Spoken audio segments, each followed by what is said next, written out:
Okay, and welcome back, students who are taking financial accounting. And in this series of videos, we are working on the Chapter 5 short exercises. And if you watched the previous video for problem 5-2, I went through the spiel about understanding and application. So just realize that if you made a mistake, that's just application. But if you're not understanding, you know, uh, why something is, then that's a theory and a concept thing. And you need to go back and watch the theory videos, reread the textbook. If you still don't get it, contact an instructor so they can help you understand. Because if you don't understand, you're not going to get the application part of it. Okay? All right, so 5-3. All right, FIFO. Score Sports uses the FIFO inventory method. So that's first in, first out. Score started December with 10 helmets that cost 54 each. On December 19th, Score bought 15 helmets at 52, and on December 28th, Score sold 12 helmets. Prepare a perpetual inventory record for Score Sports. Okay, so perpetual inventory method. All right, what that means is that you record them. You record the transactions as they occur. You start with something, you buy, you add, you sell something, you take it out, right? And since it's using the first in, first out method, when you take things out, okay, when you sell something, you're taking it out based upon that method. Go back and watch the FIFO and LIFO videos using the understanding that I had a refrigerator, okay, and putting in and taking out. That'll, if you can visualize that refrigerator, and in this case here, it says here they started December, so on 12/1, they started with 10 helmets at $54 each. So the total of the inventory at that point in time is $540, 10 times 54. Right? So imagine that when the refrigerator was empty, you stuck 10 in there and you closed the door. So your inventory is 540. Okay, so on December 19th, Score bought 15 helmets at $52 each. Okay, so that's 520. Not 520. 52 times 15. That's $780, right? So maybe I should do this like this. It's equal to 540, and so my total is going to be 540, and this is 780. Okay, so you open up the refrigerator, you stuck in the 10, right? Close the refrigerator door. You open the refrigerator door, you push the 10 to the back because they're the first ones that were in, and you put the 15 in the front, right? So now the total value of what's in the refrigerator is 540 plus 780, which is $1,320. Okay. Then it says on December 28th, they sold 12 helmets. Okay, so and this is where the idea of FIFO comes in. So if I'm going to sell 12 helmets, I have to sell, and I'm using FIFO, so the first ones that went in are the first ones that come out. So the first ones that went in were the 10, right? They're in the back of the refrigerator. So I have to take 12 out, but I only have 10, right? So if I get rid of these 10, all right, I got rid of 540, and I have to take an additional 2 more out of this 15, so I'm left with 13 still in the refrigerator, right?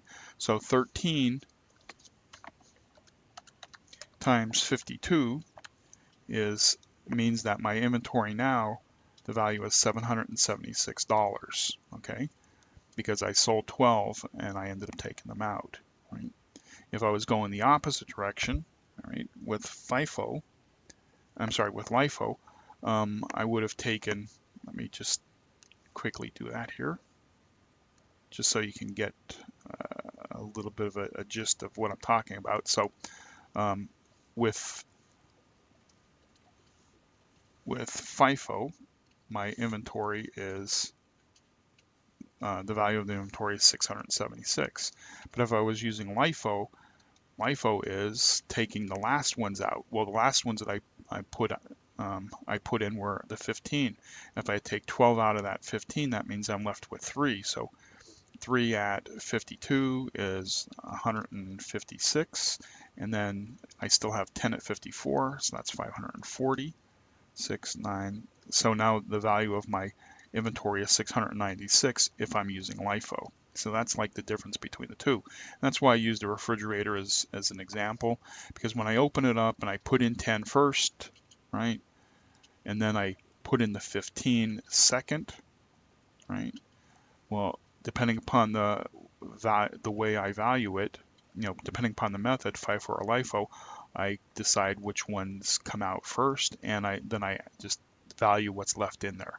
And using the refrigerator idea, helps me in that respect. Okay, next problem. Okay, so I went, there we go. I just did 5-3 and 5-4 without even realizing it. Realize that even though I create these slides, I actually created these slides like 2 weeks ago, and I went on vacation, so I'm working these as if I'm a student, fresh off of my head. It's not like, oh, I've all prepared all of this. So I didn't realize that I was actually working it out for 5-4, but that's a good thing. Okay. All right, so we'll move on to 5-5. Average cost. All right, so if we're looking at the average cost, right, so we're still at, let's go with December 1st has 10 at 54 is 540.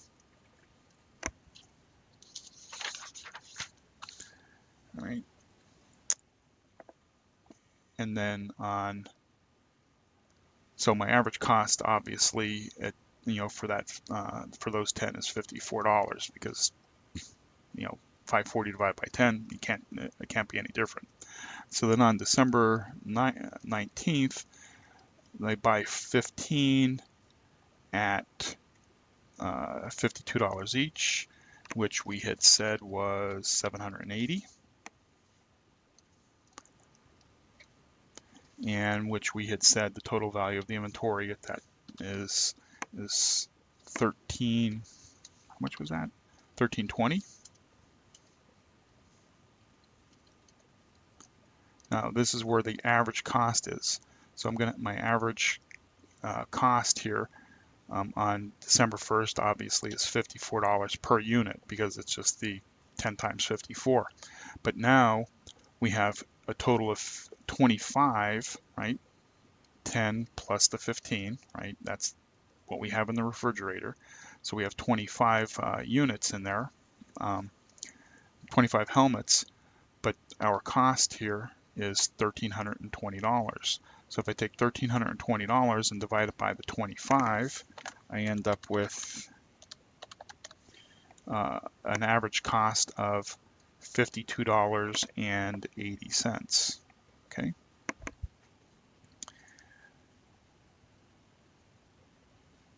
Now, since we're using the average cost method, right, on December 28th, we're going to sell 12 of them, right? Now, unlike FIFO and LIFO, we're not going to revert to deciding which ones we're taking out, okay? I mean, they're going to just take the helmets right off the shelves. It really doesn't matter. What matters to us is that each one of those helmets is worth $52.80. So if I sell 12, I have to multiply it by the $52.80 per helmet, which means I sold $633.60 worth. And if I have 1320, and I take out the $633.60, right, I end up with $686.40. Okay. The other way of doing this is if I sold 12, and I originally had 25, and if I sell 12, right, that means I have 13 left. Well, I can take the 13 times the 5280, and I end up with the same amount, 686.40. So you can do that either one of two different ways. Okay, so let me just go over this again real quick. When we're using the average, all right, we always average the new price at that particular moment in time. So the average price changes when we buy stuff. It doesn't change when we sell stuff, right? So our average price at the beginning of our inventory was 10 at 54, which gave us 540, and of course, that gives us an average price of 54. But when we buy the 15 more at 52, now we have to figure out what the total amount of the inventory is, and then divide it by the number of units.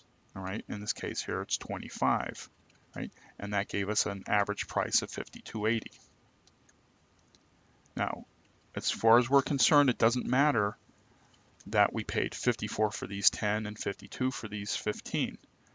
Now the price on these are all 25 are 52.80. Okay?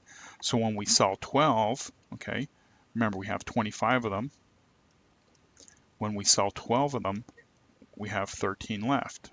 Okay, and we can take that 13 and multiply it by the 52.80, right, times the 52.80, and end up with 686.40, right?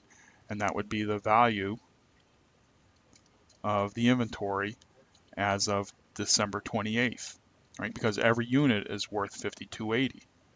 And again, it depends upon, if I took out 12, that means I have 13 left, or I could take the 12 and multiply it by the 52.80 and then, subtract it from the 1320. Whichever way, remember, there's two different ways of doing it here. I could take the 12 by the 52.80 to say that was my cost when I sold it, and then I subtract that from my inventory value to end up with the 686.40, or I could just subtract one from the other like I did. It was more natural for me to do it this way, right? The second way of doing it. But I end up at the same amount.